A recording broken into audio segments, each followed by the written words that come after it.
Money does not move randomly. Risk is not controlled by effort alone. Allah revealed financial laws long before banks, jobs, or currencies existed. And most Muslims never realize they're breaking them. Right now, as you listen to these words, there are spiritual principles governing every dollar that enters your account, every purchase you make, every financial decision you consider. These aren't modern concepts. They weren't invented by economists or financial advisors. They were revealed by Allah, encoded in the Qur'an over 1,400 years ago, waiting for us to understand them. Tonight you'll see wealth the way the Qur'an explains it, and it will change how you think about money forever. The Qur'an lays out 7 clear principles that govern risk, not opinions, not theories, but laws that still operate today, whether we acknowledge them or not. We'll walk through them one by one, and by the end, you'll understand why some people struggle financially, despite working harder than others, why some find peace and simplicity while others drown in anxiety despite abundance, and why the Western approach to money leaves so many Muslims feeling spiritually empty. The first principle: Allah is the ultimate provider. And it is Allah who provides for you from the heaven and the earth. There is no deity except Him. Then how are you deluded? Surah Al-Jathiyah, verse 22. This isn't just a comforting verse to recite during difficult times. This is the foundational law of Islamic economics. When the Quran says Allah provides, it means every source of income, every opportunity, every financial blessing originates from Him. Your job doesn't provide for you. Your business doesn't provide for you. Your investments don't provide for you. Allah provides through these means. Most people misunderstand this completely. They think acknowledging Allah as provider means sitting back and waiting for money to appear. That's not what this principle teaches. It teaches that while we work, while we plan, while we invest, we recognize the true source. This recognition transforms everything about how we approach money. When you understand that Allah is your provider, you stop living in the anxiety that comes from thinking your security depends entirely on your efforts. You work with purpose, not desperation. You make decisions from a place of trust, not fear. You pursue opportunities while remaining detached from outcomes because you know that if Allah wills something for you, no force can prevent it, and if He doesn't will it, no force can bring it to you. The modern translation of this principle is simple. Approach your career, your business, your financial planning with excellence and effort, but never forget where your risk truly comes from. When this principle is ignored, people develop the illusion that they are in complete control of their financial destiny. They become slaves to their work, sacrificing their health, their families, their prayers, believing that more effort always equals more income. They burn out. They become anxious. They forget Allah in times of abundance and blame Him in times of scarcity. The second principle: gratitude increases provision. And remember when your Lord proclaimed, "If you are grateful, I will certainly give you more. But if you are ungrateful, surely my punishment is severe." Surah Ibrahim, verse 7. This verse establishes a direct relationship between gratitude and increased risk. But here's what most people miss. Gratitude isn't just saying Alhamdulillah after receiving money. It's a complete mindset shift about what you already have. The hidden mechanism here is profound. When you're truly grateful for your current provision, you operate from a place of abundance rather than scarcity. You make better financial decisions because you're not driven by fear of not having enough. You're generous because you recognize that what you have is more than sufficient. You're content because you see blessings where others see problems. In modern financial terms, this means regularly acknowledging what you have before asking for more. It means looking at your current income, your current home, your current resources, and genuinely feeling thankful rather than constantly focusing on what's missing. This isn't positive thinking, this is spiritual law. Practically, this translates to keeping a gratitude journal specifically for financial blessings, recognizing the risk in small things, the ability to buy groceries without counting every penny, having clean water that you pay almost nothing for, having shelter when millions don't. When you truly embody gratitude, Allah increases your provision in ways that often have nothing to do with your salary. When this principle is ignored, people fall into the trap of constant wanting. No amount ever feels like enough. They achieve one financial goal only to immediately set a higher one, never allowing themselves to feel satisfied. This breeds anxiety, envy, and a sense that they're always behind, always lacking. The third principle, waste blocks, Barakah. Indeed, the wasteful are brothers of the devils, and ever has Satan been to his Lord ungrateful. Surah Al-Isra, verse 27. The Qur'an doesn't just discourage waste, it connects it to shaitan. This isn't about being cheap or miserly. This is about understanding that how you treat your provision directly affects future provision. Barakah, divine blessing in what you have, is removed when resources are wasted. Most people think waste only applies to throwing away food or buying things they don't need. But waste in Islamic terms is much broader. It's using more than necessary when less would suffice. It's buying expensive items for status rather than function. It's upgrading constantly without genuine need. It's living beyond your means to impress others. The spiritual mechanism is this: when you waste what Allah has given you, you demonstrate a lack of appreciation and awareness. You treat His provision carelessly. In response, the barakah is withdrawn. You might have the same income, but it doesn't stretch the same way. Unexpected expenses appear. Money seems to disappear without clear explanation. In practical terms, this means living beneath your means, not at your means. It means choosing function over status in most purchases. It means maintaining what you own rather than constantly replacing it. It means distinguishing between wants and needs and being honest about that distinction.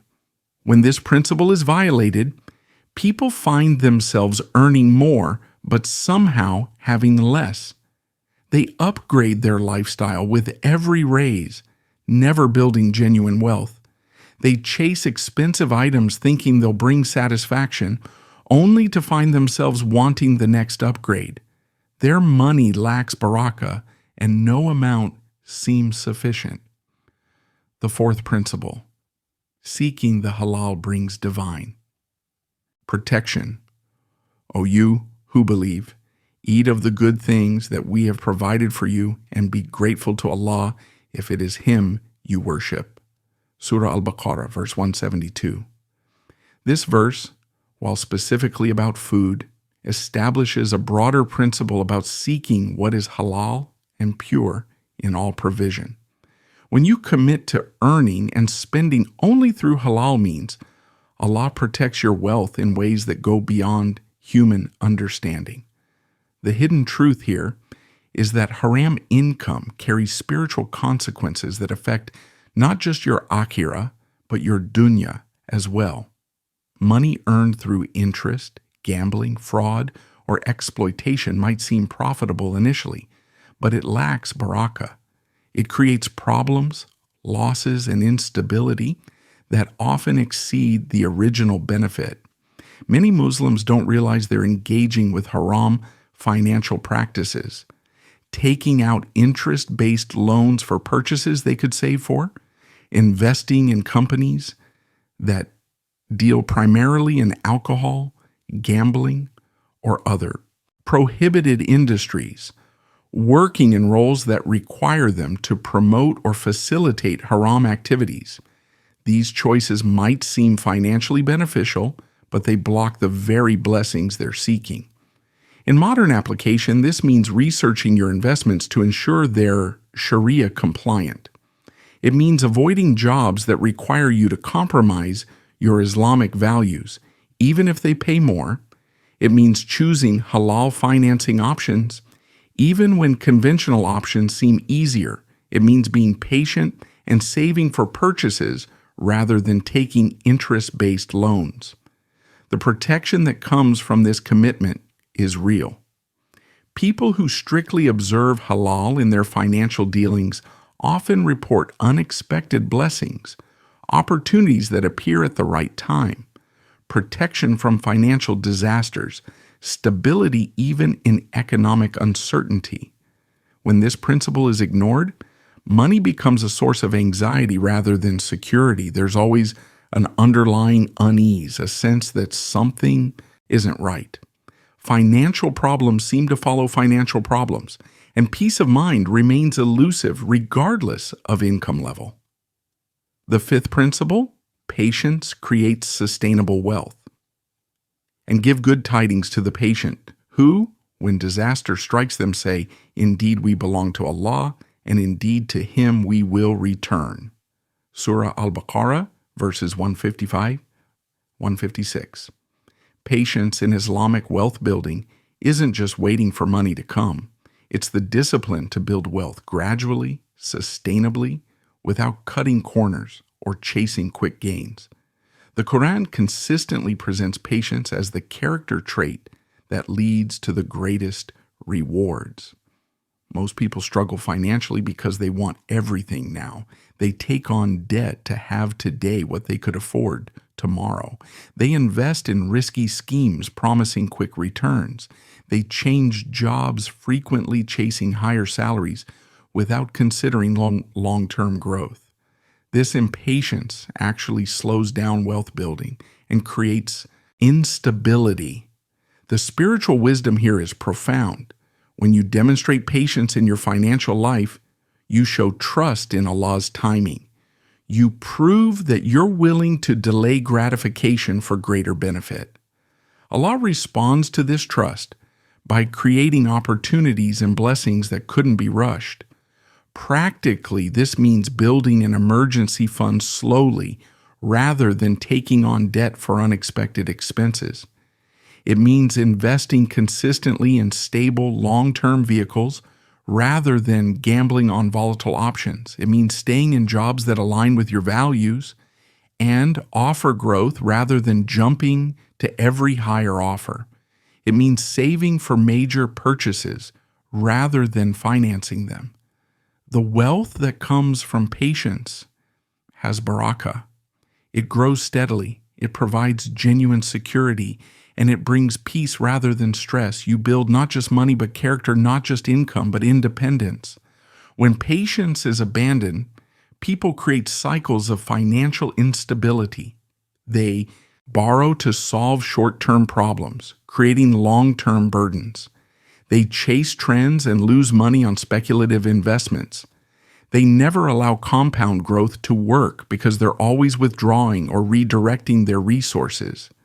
If this is already changing how you see money, if you're starting to recognize these spiritual laws operating in your own financial life, then you're exactly who this channel is for. The intersection of faith and practical wisdom is where real transformation happens. Consider subscribing if you want to continue exploring these deeper truths that most people never discover. The sixth principle, balance preserves blessing. And give the relative his right, and also the poor and the traveler, and do not spend wastefully. Surah Al-Isra, verse 26. This verse reveals the Islamic concept of financial balance, meeting your obligations to others while avoiding waste in your own consumption. True Islamic wealth management isn't just about accumulating money. It's about creating a sustainable flow that benefits yourself, your family, and your community. The deeper wisdom here is that hoarding money actually restricts the flow of barakah. When you hold too tightly to your wealth, refusing to spend on legitimate needs or to help others, You create a spiritual blockage. Money is meant to flow, to serve purposes, to create benefit. When it stagnates, its blessing stagnates too. At the same time, spending carelessly or being overly generous to the point of harming your own family's security is also against Islamic principles. The balance is in meeting your responsibilities, taking care of your needs, helping others within your capacity, and saving wisely for the future. In practical terms, this means creating a budget that includes regular charity, even if it's a small amount. It means investing in your health, your education, and your family's well-being without guilt, but also without excess. It means understanding that money is a tool for good, not a goal in itself. This balance creates a sustainable relationship with wealth. You neither become a slave to accumulation nor careless about provision. You use money purposefully, and money serves your highest values rather than conflicting with them. When balance is lost, people fall into one of two extremes.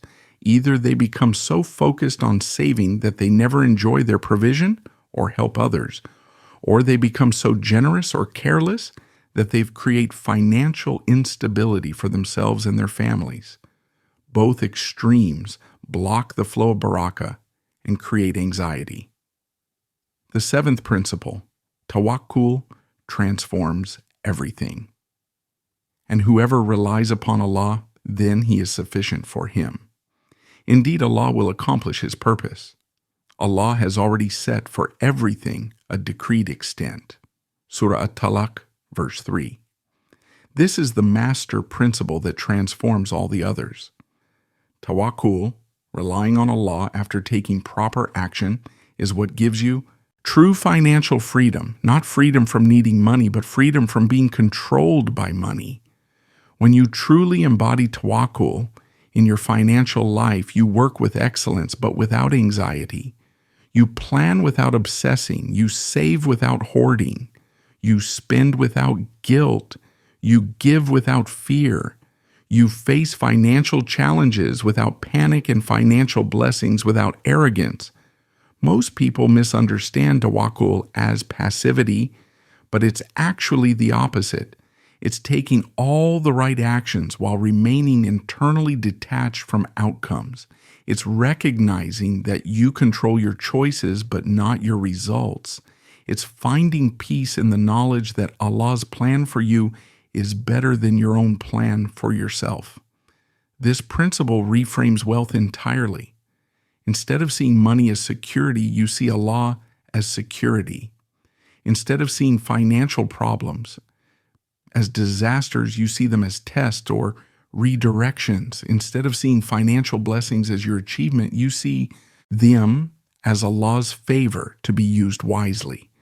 When you operate from true tawakkul, your decisions become clearer because you're not clouded by fear or greed. You take appropriate risks because you trust Allah's protection. You're generous because you trust Allah's provision. You're patient because you trust Allah's timing. Without tawakkul, all the other principles become sources of stress rather than peace. You might follow Islamic financial guidelines but still feel anxious, still feel like you're not doing enough, still feel uncertain about the future. Here's what changes when you truly understand these principles. You realize that risk is not only money. Your health is risk, your family is risk, your time is risk, your knowledge is risk, your peace of mind is risk. When you see wealth this way, you understand that stability doesn't equal high income, and true wealth isn't the same as having money. You can have millions and be poor if you lack barakah, if you have no time for family, if your money causes you stress, if your wealth distances you from Allah. You can have a modest income and be truly wealthy if your provision has barakah, if you're content with what you have, if your money serves your values, if your financial life brings you closer to Allah. Allah controls all provision, but He responds to your choices. He responds to your gratitude with increase.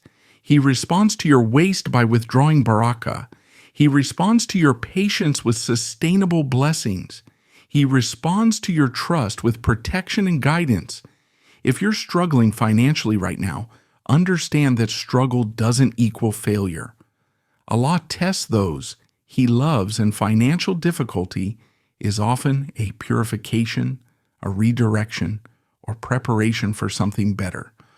Your response to difficulty, with patience, with continued obedience, with trust, determines what comes next.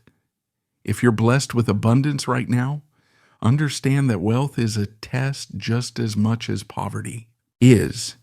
Your response to blessing, with gratitude, with responsibility, with generosity, determines whether those blessings continue and increase. The awareness you've gained tonight is the beginning of change. When you start seeing money through the lens of the Qur'an rather than through the lens of contemporary culture, everything shifts. Barakah begins to restore order in your financial life. You make better decisions because you're guided by spiritual wisdom, not just worldly logic. Share this understanding with others who might benefit from seeing wealth this way. The Ummah needs Muslims who understand that financial success and spiritual success aren't opposing goals but complementary ones. We need people who can build wealth while building character, who can achieve prosperity while maintaining their priorities. May Allah grant you rizq that is halal, abundant, and blessed. May He protect your wealth and increase it in ways that benefit you in this life and the next. May He give you contentment with His provision and wisdom in how you use it. And may your financial life become a means of drawing closer to Him rather than distancing yourself from Him.